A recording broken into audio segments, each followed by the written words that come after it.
Friends,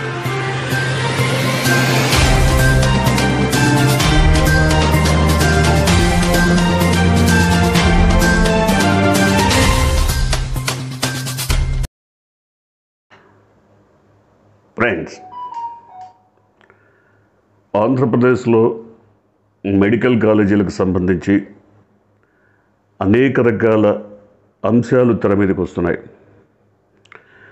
Jaganmohan Reddy ప్రభుత్వం వచ్చాక 17 medical కాలేజీలకు ఆయన అనుమతి తెచ్చుకున్నారు. అందులో ఒక 5 మెడికల్ కాలేజీలు గ్రౌండ్ అయినాయి, ఆల్రెడీ అవి పనిచేయటం ప్రారంభించాయి. మెడికల్ కాలేజీలు అంటే అనుబంధంగా ఆసుపత్రులు ఉంటాయి. ఆసుపత్రి ఉంటేనే మెడికల్ కాలేజీ అనుమతిస్తారు. అంటే ఆసుపత్రికి అనుబంధంగా ఉన్నటువంటి ప్రభుత్వ మెడికల్ కాలేజీలు, ఆసుపత్రుల్లో ఉచిత వైద్యం అందుతుంది. పేదలు, బడుగు, బలహీన వర్గాలు, ఎస్సీ, ఎస్టీ, మైనారిటీలు వీరందరికీ ఉచిత వైద్యం అందుతుంది. అంతేకాకుండా రిజర్వేషన్ల ప్రకారం సీట్లు వస్తాయి. అయితే ఒక కొత్త అంశాన్ని ఎన్నికల సందర్భంగా కూటమి నాయకులు, టీడీపీ నాయకులు, తండ్రి కొడుకు, జనసేన అధినేత వీళ్ళు ఏం తీసుకొచ్చారు? జగన్మోహన్ రెడ్డి ఏదైతే ఈ 5 మెడికల్ కాలేజీలు కొత్తగా తీసుకొచ్చారో వాటిల్లో 50% సీట్లని సెల్ఫ్ ఫైనాన్స్ సీట్స్, అంటే ఆ కాలేజీకి సంబంధించిన నిధులను సమకూర్చుకోవడం, ఆ సీట్ల ద్వారా నిధులు రప్పించుకోవడం ఆ కాలేజీలే చేయాలి. అంటే సీట్స్ దాదాపుగా వాటికి ఒక రేటు పెట్టి అమ్మేసేయటం. దానికి ఒక కొలమానం, ప్రభుత్వం ఇచ్చినటువంటి కొలమానం ప్రకారం ఇంతకే మీరు సీట్స్ అలాట్ చేయాలి. ఉదాహరణకి దాదాపు ఒక 60% మార్కులు వచ్చిన వాడికి ఒక 5 లక్షలు 6 లక్షలు తీసుకోవాలి. లేదు 40%, 45 నుంచి లేదా 30% వచ్చిన వాళ్ళకి ఒక 15 లక్షలు తీసుకోవాలి. ఇంకా తగ్గి 20% ఎంతో వచ్చిన వాళ్ళకి దాదాపుగా ఒక 25 లక్షలు తీసుకోవాలి. ఇది గవర్నమెంట్ ఫిక్స్ చేస్తుంది, దీని ప్రకారమే తీసుకోవాలి. అయితే వీళ్ళు చేసిన ప్రచారం ఏంటంటే అసలు రిజర్వేషన్స్ అనేవి లేకుండా 50% సెల్ఫ్ ఫైనాన్స్ అయిపోతే ఇంకా రిజర్వేషన్స్ ఎక్కడ? కాబట్టి బడుగు, బలహీన వర్గాలు, దళితులు, బీసీలు వీళ్ళందరికీ కూడా అన్యాయం జరిగింది. మేము అధికారంలోకి రాగానే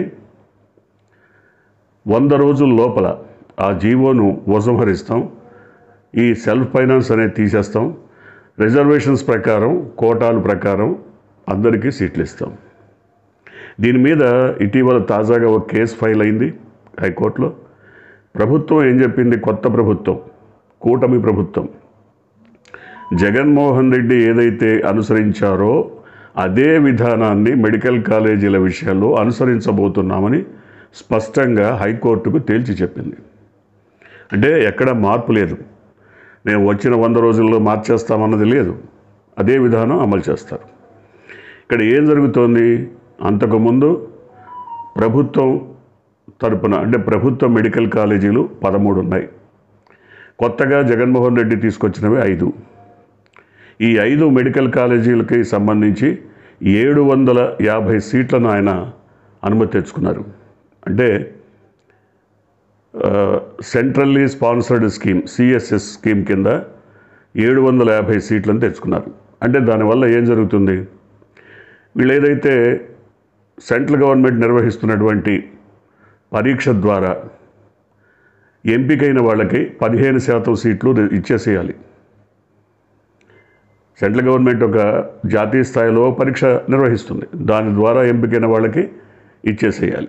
15 పోతే ఇంకా 85% సీట్లు ఉంటాయి. ఈ 85% సీట్లలో సెల్ఫ్ ఫైనాన్స్గా 50%, అంటే దాదాపుగా 350, 360 సీట్లు సెల్ఫ్ ఫైనాన్స్, అంటే వాళ్ళు గ్రేడ్స్ ప్రకారం కొంత డొనేషన్స్ తీసుకొని కాలేజీల్లో సీట్లు ఇవ్వచ్చు. మిగతా 50% మెరిట్ ప్రకారం ఇవ్వాలి. దాంట్లో కూడా ఒక 15% ఎన్ఆర్ఐస్కి ఇవ్వచ్చు అన్నారు. అంటే అది అన్నీ చట్టబద్ధంగా ఉండేవి. మన దగ్గరే కాదు, ఏ రాష్ట్రంలో అయినా ఇలాంటి పద్ధతే కొనసాగుతుంది. మొత్తం స్ట్రక్చర్ని పూర్తిగా రివైవ్ చేసి కొత్త పద్ధతిని తీసుకొస్తామని హామీ ఇచ్చిన చంద్రబాబు ప్రభుత్వం మొత్తం ఇదే విధానాన్ని కొనసాగిస్తామని కోర్టుకు తెలియజేసింది. తెలియజేసిన తర్వాత తాజాగా PPP model, public private partnership కింద ఈ మెడికల్ కాలేజీలని అమ్మేస్తామని చెప్తున్నారు. అంటే ఏం జరగబోతోంది? అసలు ఈ పీపీపీ స్కీమ్ ఏంటి? దీనికోసం గుజరాత్ మోడల్ని అనుసరిద్దామని గుజరాత్కి ఒక టెక్నికల్ టీంని పంపించింది గవర్నమెంట్. గుజరాత్లో ఏంటి, దాదాపు 42 మెడికల్ కాలేజీలు ఉంటాయి. అందులో 36 ప్రైవేట్ కాలేజీలు, కేవలం ఒక 6 మాత్రమే గవర్నమెంట్ మెడికల్ కాలేజీలు విత్ హాస్పిటల్స్. అంటే ఈ ప్రైవేట్ కాలేజీలకు అనుబంధంగా ఉన్నటువంటి ఆసుపత్రుల్లో వాళ్ళేమీ ఉచితంగా ఎవరికి ట్రీట్మెంట్ ఇవ్వరు. హై ఫీజెస్ ఉంటాయి, లక్షల్లో ఫీజులు చెల్లించాలి. ఏ బీసీ అన్నా, ఎస్సీ అన్నా, ఎస్టీ అన్నా ఎవరికి కూడా అక్కడ ఉదారత ఉండదు. ఎవడైనా సరే డబ్బులు కట్టాలి, పేషెంట్ని తీసుకెళ్ళాలి. సో ఇక్కడ జరగబోయేది ఏంటి? రేపు పీపీపీ మోడల్లో కనుక ఇవి వెళ్ళిపోతే ఎవరికైనా సరే ఒకే రకమైన ఫీజులు కట్టాలి. మరి ఇందుకు ఉదాహరణ ఏంటంటే, చిత్తూరు గవర్నమెంట్ ఆసుపత్రిని ఎప్పుడో 2016-17లోనే అపోలో ఆసుపత్రికి పీపీపీ కింద చంద్రబాబు ఇచ్చేశాడు. అంటే అక్కడ ఉన్నటువంటి గవర్నమెంట్ ఆసుపత్రి అపోలో ఆసుపత్రిగా మారిపోయింది. మారిపోవటం వల్ల జరిగేది ఏంటి? గవర్నమెంట్ ఆసుపత్రిలో కొన్ని ఉచితాలు ఉంటాయి. పేదలకు, బడుగు బలహీన వర్గాలకు, ఎస్సీ ఎస్టీలకు, మైనారిటీలకు, వీళ్ళందరికీ కొంత వెసులుబాటు ఉంటుంది. కానీ ఇప్పుడు అదేం లేదు. అంతేకాకుండా అక్కడ ఏదైనా కొంచెం క్రిటికల్ అనిపించినటువంటి ప్రతి కేసును కూడా చెన్నై దగ్గర కాబట్టి, చెన్నైలో వాళ్ళకి పెద్ద ఆసుపత్రి ఉంది కాబట్టి అక్కడ అపోలోకి రిఫర్ చేస్తారు, అక్కడ బాధేస్తారు. ఒక్క రోజు ఒక బెడ్కి దాదాపు 35-40 వేలు ఛార్జ్ చేస్తారు.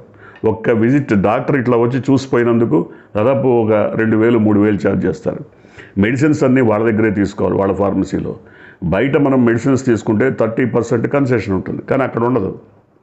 ఈ విధంగా అన్ని విధాలా కూడా ప్రజలు నష్టపోతారు. ప్రజలంటే ముఖ్యంగా ఎస్సీ, ఎస్టీ, బీసీ, మైనారిటీలు, వీళ్ళంతా నష్టపోతారు. కొంచెం గొప్ప ఉన్నవాడు పర్లేదు. కానీ మరొక విషయం, ఇక్కడ జరగబోయేది ఏంటి? ఈ పీపీపీ మోడల్ వచ్చిన తర్వాత ఇక రిజర్వేషన్స్ అనే పద్ధతే లేదు. ప్రైవేట్ కాలేజీలో రిజర్వేషన్స్ ఏముంటాయి? ఉండవు.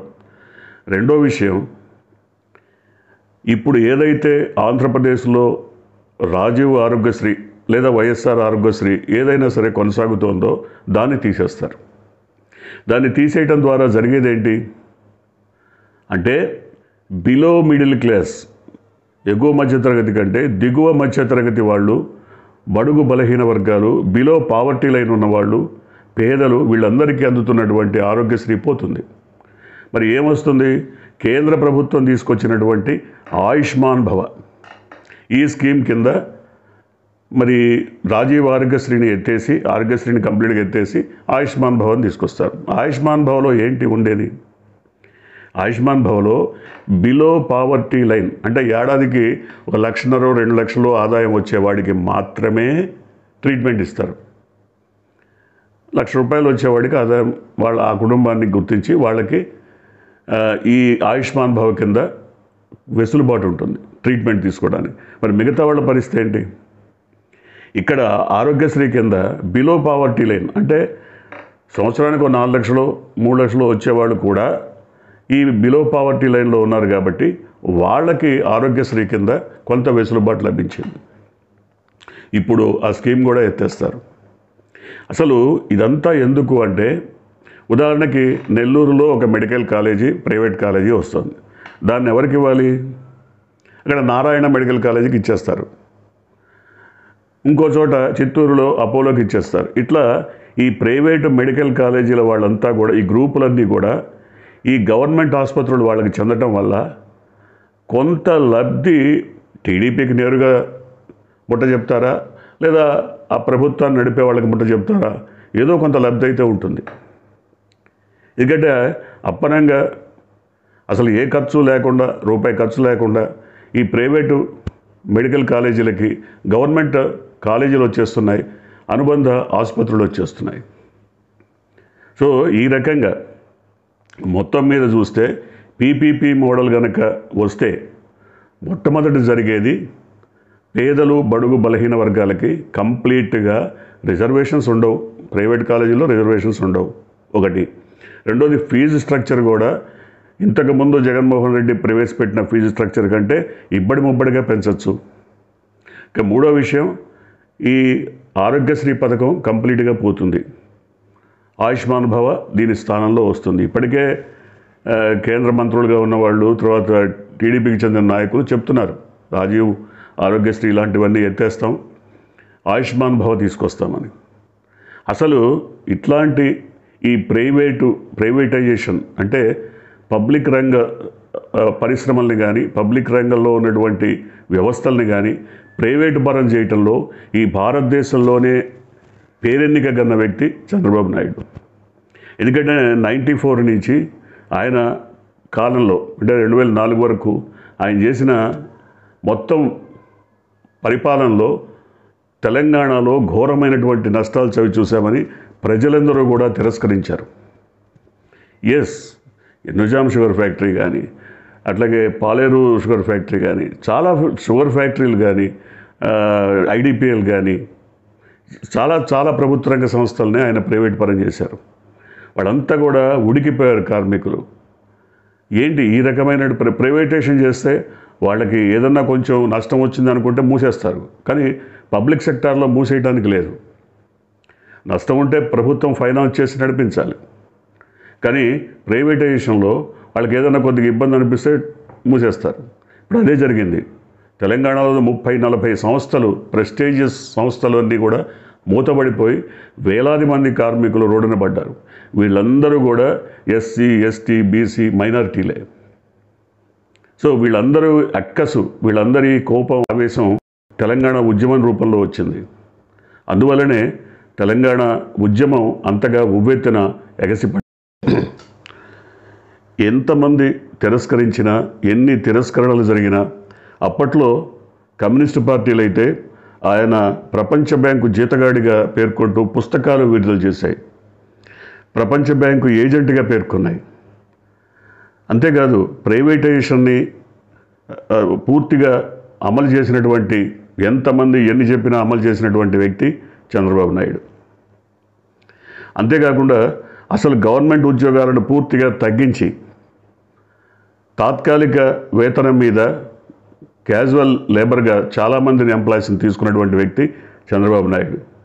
టీచర్స్ని కూడా, ఈవెన్ విద్యా వ్యవస్థలో కూడా తాత్కాలిక పద్ధతి మీద తీసుకున్నటువంటి పరిస్థితి. అంటే ఇవాళ మళ్ళీ జరగబోతున్నది ఏంటి? ఆంధ్రప్రదేశ్లో కూడా ఇదే తరహా వ్యవహారం సాగబోతోంది. దాదాపుగా ప్రైవేటు మెడికల్ కాలేజీలు 17 ఉన్నాయి. అంతేకాకుండా అన్ఎయిడెడ్ కాలేజీలు 2 ఉన్నాయి ఆంధ్రప్రదేశ్లో. అంటే ఎయిడెడ్ కాలేజీలు 17, అన్ఎయిడెడ్ 2, మొత్తం 19. అట్లాగే 13 గవర్నమెంట్ కాలేజీలు ఇంతకుముందే ఉన్నాయి. ఇప్పుడు జగన్మోహన్ రెడ్డి 5 తీసుకొచ్చారు, మొత్తం 18. అంటే 50% కంప్లీట్గా ప్రైవేట్ రంగంలో ఉన్నాయి, 50% కంప్లీట్గా ప్రభుత్వాధీనంలో ఉన్నాయి. ఇప్పుడు జరగబోయేది ఏంటంటే ఈ మొత్తం 100% కూడా ప్రైవేట్ రంగంలోకి వెళ్ళిపోతాయి. ఈ 18, ఈ 19 మొత్తం కూడా గవర్నమెంట్ తన చేతుల్లోంచి చేజార్చుకుంటుంది. దీనివల్ల జరిగేది ఒకటే నష్టం. దీనివల్ల జరిగేది ప్రజల మీద ఆర్థిక భారం పడుతుంది, ప్రత్యక్షంగా పడుతుంది, పరోక్షంగా కాదు. అంతేకాకుండా ప్రజలు, బడుగు బలహీన వర్గాల వాళ్ళు, కొంచెం బిలో మిడిల్ క్లాస్ కానీ, లేకపోతే బిలో పావర్టీ లైన్ ఉన్న వాళ్ళు కానీ, వీళ్ళు ఖచ్చితంగా ఆసుపత్రులకు వెళ్ళలేనటువంటి పరిస్థితి. అట్లాగే ఆయుష్మాన్ భవన్లో కూడా కొన్ని స్పెసిఫైడ్, అంటే వీటికే ట్రీట్మెంట్ ఇస్తాం, వీటికే మేము ఆసుపత్రిలో చేర్చుకుంటామని కొన్ని నిబంధనలు ఉన్నాయి. అంటే మిగతా వాటి పరిస్థితి ఏంటి? సో రాజీవ్ ఆరోగ్యశ్రీ అంటే ఇప్పుడు ఆంధ్రప్రదేశ్లో అమలవుతున్నటువంటి ఆరోగ్యశ్రీ ద్వారా దాదాపు 2,000-2,500 వ్యాధులకు చికిత్స చేసేటువంటి పరిస్థితి. ఇప్పుడు అవన్నీ పోతాయి.